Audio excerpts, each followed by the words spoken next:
चतुर्थ स्कंद श्रीमद्भागवतम चौथा अध्याय सती का अग्नि प्रवेश। श्री मैत्रेय जी कहते हैं कि इतना कहकर भगवान शंकर मौन हो गए। उन्होंने देखा कि दक्ष के यहाँ जाने देने अथवा जाने देने से रोकने दोनों ही अवस्थाओं में सती के प्राण त्याग की संभावना है।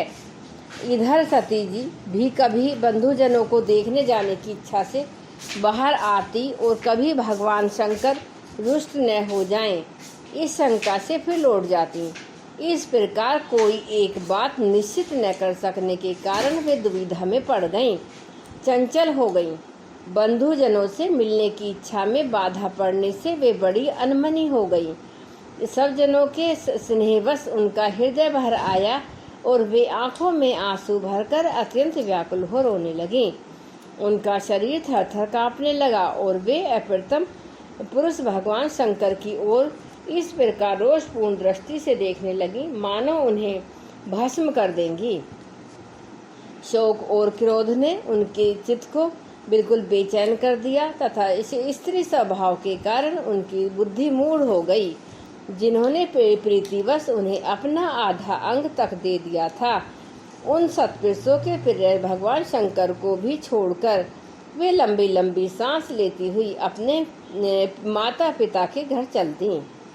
सती को बड़ी फुर्ती से अकेली जाते देख श्री महादेव जी के मणिमान एवं मद आदि हजारों सेवक भगवान के वाहन वृषभराज को आगे कर तथा और भी अनेकों पार्षद और यक्षों को साथ ले बड़ी तेजी से निर्भयता पूर्वक उनके पीछे हो लिए।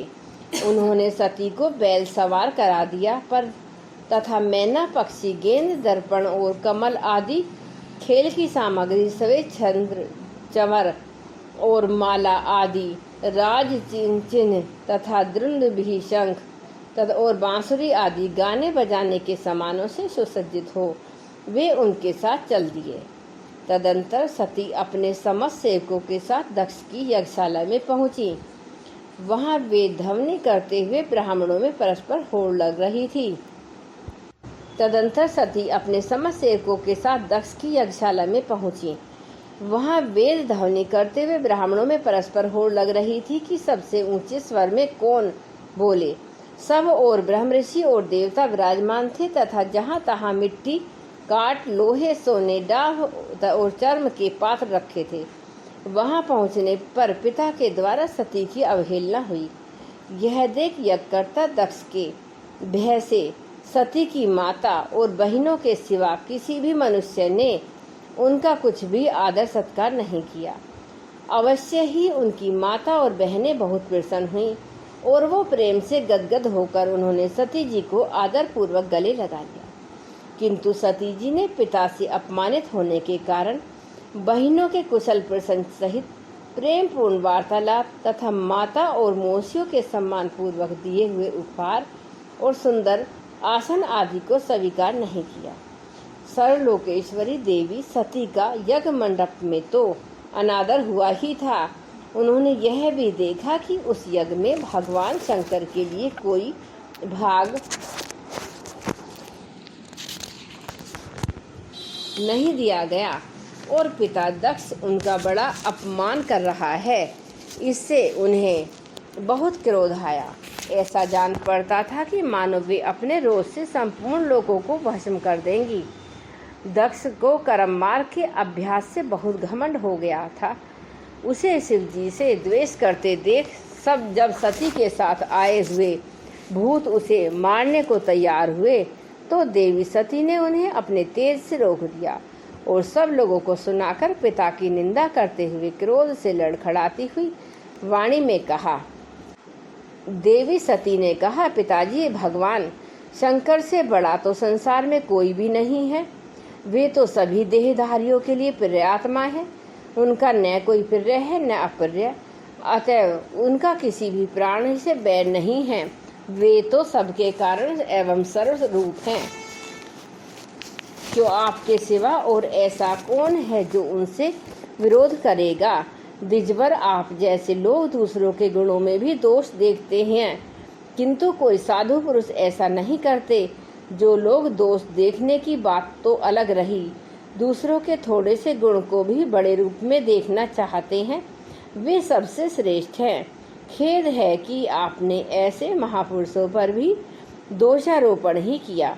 जो दुष्ट मनुष्य इस स्वरूप जड़ शरीर को ही आत्मा मानते हैं, वे यदि ईर्ष्यावश सर्वदा ही महापुरुषों की निंदा करें तो यह कोई आश्चर्य की बात नहीं है, क्योंकि महापुरुष तो इनकी इस चेष्टा पर कोई ध्यान नहीं देते, परंतु उनके चरणों की धूलि उनके इस अपराध को न सहकर उनका तेज नष्ट कर देती है।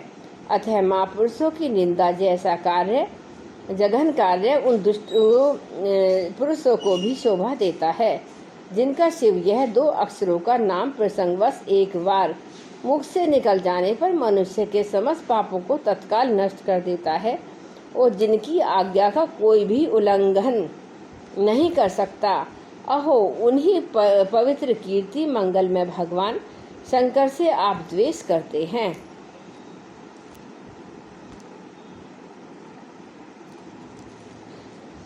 अवश्य ही आप अमंगल में हैं।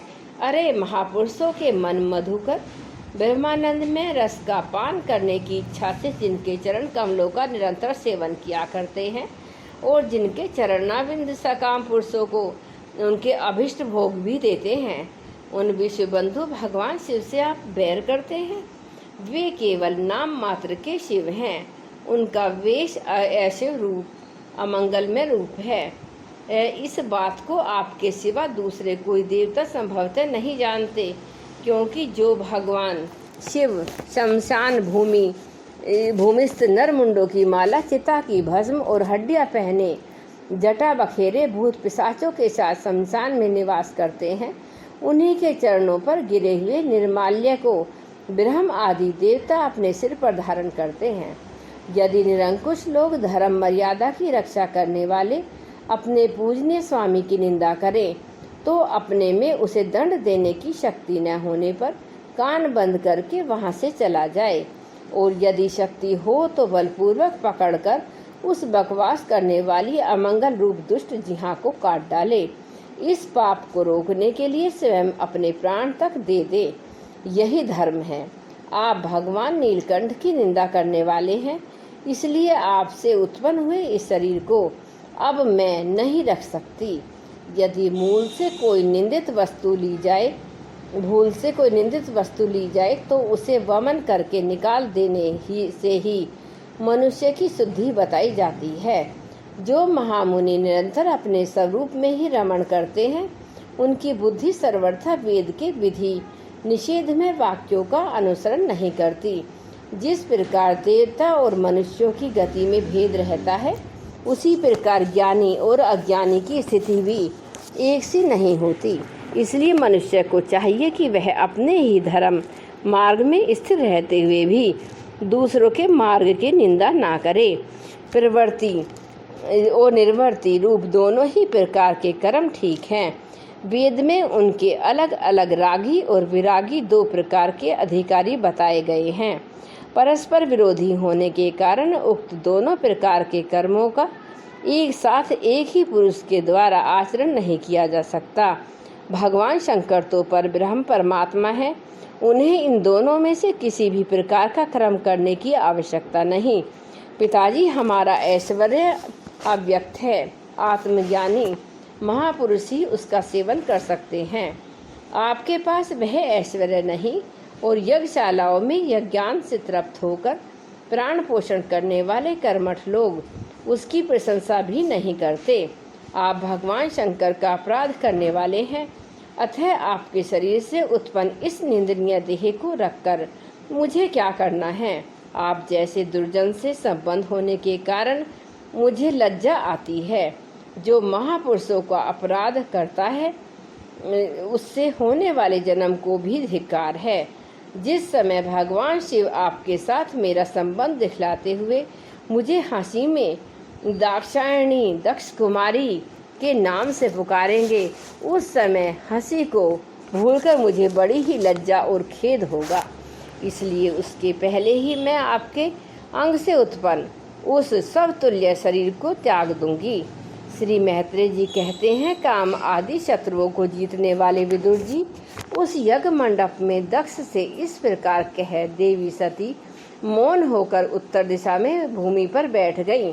उन्होंने आचमन करके पीला वस्त्र ओढ़ लिया। श्री मैत्रेय जी कहते हैं, काम आदि शत्रुओं को जीतने वाले विदुर जी उस यज्ञ मंडप में दक्ष से इस प्रकार कह देवी सती मौन होकर उत्तर दिशा में भूमि पर बैठ गईं। उन्होंने आचमन करके पीला वस्त्र ओढ़ लिया तथा आंखें मूंद कर शरीर छोड़ने के लिए वे योग मार्ग में स्थित हो गईं। उन्होंने आसन को स्थिर कर प्राणायाम द्वारा प्राण और अपान को एक रूप करके नाभि चक्र में स्थित किया। फिर उदान वायु को नाभि चक्र से ऊपर उठाकर धीरे धीरे बुद्धि के साथ हृदय में स्थापित किया। इसके पश्चात अनन्विता सती उस हृदय स्थिति वायु को कंठ मार्ग से भ्रुकुटियों के बीच में ले आईं। इस प्रकार जिस शरीर को महापुरुषों के भी पूजनीय भगवान शंकर ने कई बार बड़े आदर से अपनी गोद में बैठाया था, दक्ष पर कुपित होकर उसे त्यागने की इच्छा से महामनस्विनी सती ने अपने संपूर्ण अंगों में वायु और अग्नि की धारणा की। अपने पति जगत गुरु भगवान शंकर के चरण कमल मकरंद का चिंतन करते करते सती ने और सब ध्यान भुला दिए। उन्हें उन चरणों के अतिरिक्त कुछ भी दिखाई न दिया। इससे वे सर्वथा निर्दोष अर्थात मैं दक्ष कन्या हूँ ऐसे अभिमान से भी मुक्त हो गईं और उनका शरीर तुरंत ही योग अग्नि से जल उठा। उस समय वहां आए हुए देवता आदि ने जब सती का देह त्याग रूप यह महान आश्चर्यमय चरित्र देखा, तब वे सभी हाहाकार करने लगे और वह भयंकर कोलाहल आकाश में एवं पृथ्वी तल पर सभी जगह फैल गया। सब और यही सुनाई देता था, हाय दक्ष के दुर्व्यवहार से कुपित होकर देवाधिदेव महादेव की प्रिया सती ने प्राण त्याग दिए। देखो सारे चराचर जीव इस दक्ष प्रजापति की ही संतान है, फिर भी इसने कैसी भारी दुष्टता की। इसकी पुत्री शुद्ध हृदया सती सदा ही मान पाने के योग्य थी, किंतु इसने उसका ऐसा निरादर किया कि उसने प्राण त्याग दिए। वास्तव में यह बड़ा ही असहिष्णु और ब्राह्मण द्रोही है। अब इसकी संसार में बड़ी अपकीर्ति होगी। जब इसकी पुत्री सती इसके अपराध से प्राण त्याग करने को तैयार हुई, तब भी इस शंकर द्रोही ने उसे रोका तक नहीं। जिस समय सब लोग ऐसा कह रहे थे, उसी समय शिवजी के पार्षद सती का यह अद्भुत प्राण त्याग देख अस्त्र शस्त्र लेकर दक्ष को मारने के लिए उठ खड़े हुए। उनके आक्रमण का वेग देखकर भगवान भृगु ने यज्ञ में विघ्न डालने का नाश करने के लिए अपहृत रक्ष इत्यादि मंत्र का उच्चारण करते हुए दक्षिणाग्नि में आहुति दी। अर्धयु भृगु ने ज्यों ही आहुति छोड़ी कि यज्ञ कुंड में ऋभु नाम के हजारों तेजस्वी देवता प्रकट हो गए। इन्होंने अपनी तपस्या के प्रभाव से चंद्रलोक प्राप्त किया। उन ब्रह्म तेज संपन्न देवताओं ने जलती हुई लकड़ियों से आक्रमण किया तो समस्त गुहाक और प्रमथ गण इधर उधर भाग गए। जय गुरुदेव, जय गायत्री।